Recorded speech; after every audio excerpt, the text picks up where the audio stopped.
नमस्कार, दीपाली पाटीलच्या village life Alibag YouTube चॅनलमध्ये तुमचं स्वागत आहे। आज मी बनवणार आहे फेण्या। या आपण बनवणार आहोत कंदमुळापासून। ते कंदमुळाचं झाड तुम्हाला मी दाखवणार आहे, तसेच त्याचं मूळ देखील तुम्हाला दाखवणार आहे आणि त्या मुळापासून आपण फेण्या बनवणार आहोत आणि त्या फेण्या आपण उपवासाच्या दिवशी खाणार आहोत। अशा त्या फेण्या आहेत। पूर्वीच्या काळी लोक कंदमुळं ही अशीच खायची, पण खरंच त्या कंदमुळाला तशी चव देखील असते। तुम्ही नुसता जरी खाल्लात कच्चा तरी त्या कंदमुळाला चव आहे। असा तो कंदमुळ आहे आणि त्याला आपल्याकडे चिना किंवा नांगरचिना असे म्हणतात आणि तुमच्याकडे तुमच्या भागात त्या कंदमुळाला काय बोलतात ते कमेंट करून मला नक्की सांगा। तर चला आपण बघूया तो कंदमुळ आणि त्याचं झाड। चला, हा बघा, हा तो झाड आहे।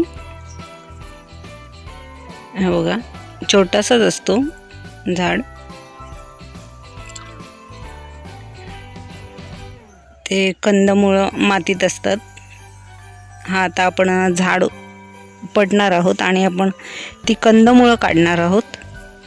हे बघा, माझे मिस्टर ते कंदमुळ काढतात। हे बघा, सगळी मुळं आहेत ती लागलेली बघा।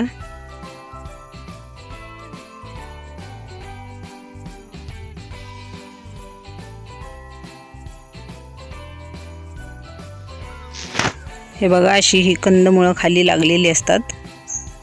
ही जवळजवळ 1.5 ते 2 वर्षापूर्वीची कंदमुळं आहेत। 1.5 ते 2 वर्ष झालेत त्याला। हे बघा, आणि असं नाही की झाड उपटले आणि फेकून दिलं, असं नाही। त्याच्या ह्या फांद्या परत लावायच्या की परत 1.5-2 वर्षांनी 3 वर्षांनी काढल्यात तर अजून तुम्हाला जास्त मिळतील कंदमुळं। हे बघा, अशा ह्या फांद्या परत लावायच्या। 2-3 दिवस ठेवलात तर हे कंदमूळ खराब होतं, परंतु तुम्ही माझ्या पद्धतीप्रमाणे जर फेण्या करून ठेवल्यात तर त्या चांगल्या प्रकारे टिकतात।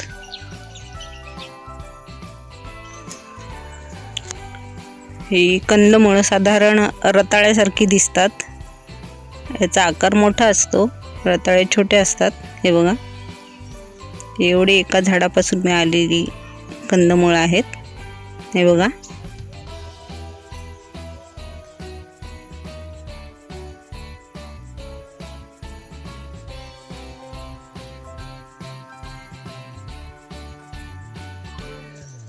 ह्याच कंदमुळांवर प्रोसिजर करून त्याचे साबुदाणे बनवले जातात।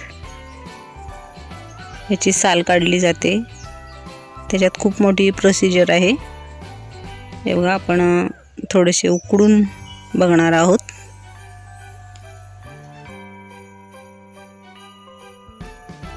उकडण्यासाठी मी पाणी टाकलेलं आहे आणि चवीनुसार मीठ टाकायचं आहे त्याच्यात।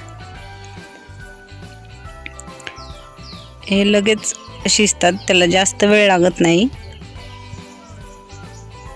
हे बघा, चुलीवर 10 मिनिटात शिजतात हे। हे बघा, पण जर तुम्ही साल काढली नसाल तर खाताना जरा साल काढायची। हे बघा, एक चांगल्या प्रकारे शिजलेलं आहे आपलं कंदमूळ। त्याच्यावर ह्या 2 प्रकारच्या साली असतात। हे बघा, ही एक वरती कडक टणक साल असते, ती काढायची। त्याच्या खाली अजून एक साल असते, ती जरा कडू लागते, त्यामुळे ती काढायची। हे बघा, या 2 वरच्या साली काढायच्या आणि मगच हे कंदमूळ खायचं, नाहीतर मग कडू लागतो। हे बघा, ही जी साल आहे ती ही साल खूप कडू लागते वरची। हे बघा, ही पातळ साल आहे, ही साल काढून टाकायची। ह्याच्यामध्ये लोहाचे प्रमाण असते। तुम्हाला ही 2 प्रकारची साल दाखवण्यासाठी मी सालांसहित उकडलेलं आहे, अन्यथा तुम्ही कुकरमध्ये साल काढून सुद्धा उकडू शकता। आता मी फेण्या बनवण्यासाठी या कंदमुळांच्या साली सोलरच्या साहाय्याने काढलेल्या आहेत, हे बघा, आणि स्वच्छ धुवून घेतलेले आहेत आणि त्याचे छोटे छोटे असे तुकडे केलेले आहेत. आता आपण ते कुकरला लावणार आहोत. हे बघा, कुकरला मी 3 शिट्ट्या घेतलेल्या आहेत आणि चांगल्या प्रकारे शिजवून घेतलेला आहे. जास्त शिट्ट्या देऊ नका, 3 शिट्ट्यात चांगलं शिजतं. हे बघा,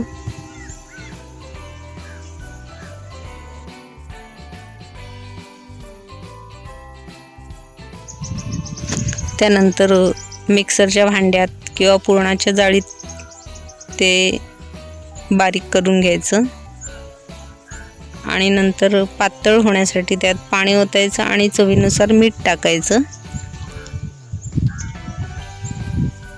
आणि पुन्हा एकदा गॅसवर थोडंसं शिजवून घ्यायचं.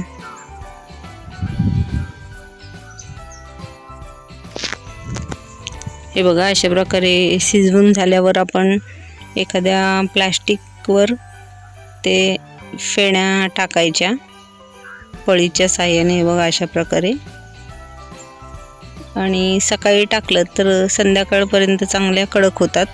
तरी पण 2-3 ऊनं द्यायची, त्यामुळे ते चांगले राहतात. नाहीतर मग बुरशी लागते जर सुकल्या नाही चांगल्या तर.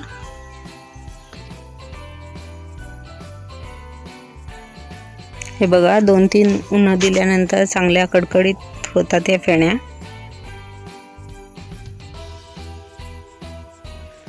असा हा माझा व्हिडिओ. आवडल्यास व्हिडिओला लाईक करा, कमेंट करा, शेअर करा, चॅनलला सबस्क्राईब करा, तसेच बेल आयकॉनला क्लिक करा. हसत राहा, आनंदी राहा आणि काळजी घ्या. धन्यवाद.